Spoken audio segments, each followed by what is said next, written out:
Assalamualaikum warahmatullahi wabarakatuh. Kami dari kelompok 1 Maternitas ingin mempresentasikan hasil diskusi kami yang berjudul Pengaruh Depresi Terhadap Ibu Setelah Melahirkan. Selamat menyimak videonya. Enjoy! Pengaruh depresi pada ibu setelah melahirkan. Yang pertama kita akan membahas definisi postpartum. Postpartum adalah masa setelah kelahiran bayi dan masa si ibu untuk memulihkan kondisinya seperti semula dalam jangka waktu 6 minggu. Nah, meliputi apa aja yang harus dikembalikan seperti semula, meliputi alat-alat kandungan ibu, dan meliputi saluran reproduksi ibu. Yang kedua, perubahan fisiologis periode postpartum. Menurut Boba, Clauder, dan Jensen tahun 2004 menyatakan bahwa periode postpartum adalah masa 6 minggu sejak bayi lahir sampai organ-organ reproduksi kembali keadaan seperti semula atau seperti sebelum hamil. Nah, itu seperti definisi postpartum yang tadi sudah dijelaskan. Pada masa postpartum ini terjadi perubahan-perubahan pada sistem reproduksi tentunya.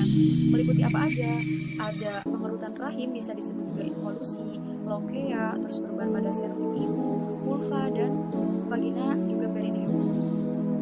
Nah, ada juga gangguan pada sistem pencernaan ibu. Kenapa? Karena adanya pembatasan asupan nutrisi dan cairan, menyebabkan gangguan keseimbangan cairan, nutrisi, dan elektrolit. Pasti akan menghambat juga untuk pemulihan fungsi tubuh. Nah, lanjut ke adaptasi psikologis masa postpartum.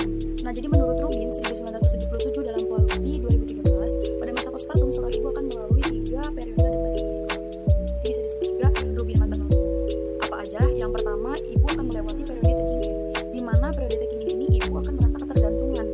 Jadi membutuhkan perlindungan dan perawatan dari orang lain. Lanjut ke periode berikutnya, yaitu periode taking hold. Jadi periode taking hold ini si ibu baru bisa menerima. Jadi baru mau belajar merawat anaknya. Lanjut lagi ke periode letting go. Jadi di mana keadaan ini ibu sudah mulai menerima dirinya sebagai seorang ibu dan merasa mempunyai tanggung jawab juga peran sebagai seorang ibu. Seperti itu. Kita lanjut kepada intinya, yaitu membahas depresi postpartum. Jadi depresi postpartum itu adalah gangguan suasana hati pada ibu postpartum yang terjadi dalam setelah melahirkan. Nah, depresi postpartum ini merupakan suatu keadaan emosional si ibu yang ditunjukkan gitu kan. Apa aja, jadi dia bisa mengekspresikan lelahnya, terus mudah marah juga, terus nafsu makannya berkurang, dan kehilangan. Apa sih faktor predisposisinya? Pasti ada faktor nih kalau misalkan terjadi depresi postpartum. Jadi adanya anggota keluarga yang menderita penyakit mental bisa jadi, terus kurangnya dukungan sosial, terus kurangnya dukungan keluarga serta teman gitu kan, terus kekhawatiran akan bayinya kurang sehat, terus juga kesulitan selama persalinan dan melahirkan, bisa juga merasa terasing dan tidak mampu, kan banyak sekali masalahnya. Dan ada juga bisa perselisihan perkawinan atau memikirkan keuangan ataupun kehamilan yang tidak diinginkan. Kita lanjut ke etiologi. Jadi penyebab kesedihan atau depresi setelah melahirkan itu sebetulnya tidak jelas, karena ada penurunan tingkat hormon yang tiba-tiba. Apa aja sih yang berperan, hormon apa aja? Ada estrogen dan progesteron juga yang ikut berperan dalam hal ini. Nah, depresi juga merupakan sebuah penyakit yang berlangsung di dalam keluarga. Kadangkala itu tidak jelas penyebabnya. Terdapat 4 faktor penyebab terjadinya depresi postpartum, yaitu faktor konstitusional, fisik, psikologis, dan sosial.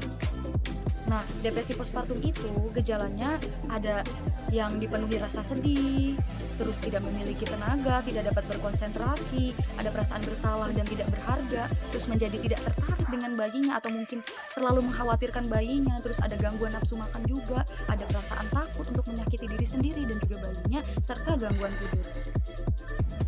Nah, depresi postpartum itu karakteristiknya yaitu mempunyai riwayat depresi sama, terus juga berasal dari keluarga yang tidak harmonis, terus juga kurang mendapatkan dukungan dari suami ataupun keluarga, teman, dan orang-orang terdekatnya. Terus dia juga jarang berkonsultasi dengan dokter sehingga tidak mendapatkan informasi tentang kehamilannya. Terus juga mengalami komplikasi selama kehamilan. Terus depresi postpartum itu ada klasifikasi ringan, sedang, berat. Nah, pada kasus ini ada penata laksanaannya. Penata laksanaannya apa aja? Yang pertama ada screening test. Yang kedua, ini yang paling utama adalah diperlukannya dukungan psikologis dari suami dan keluarga pasien atau ibu postpartum.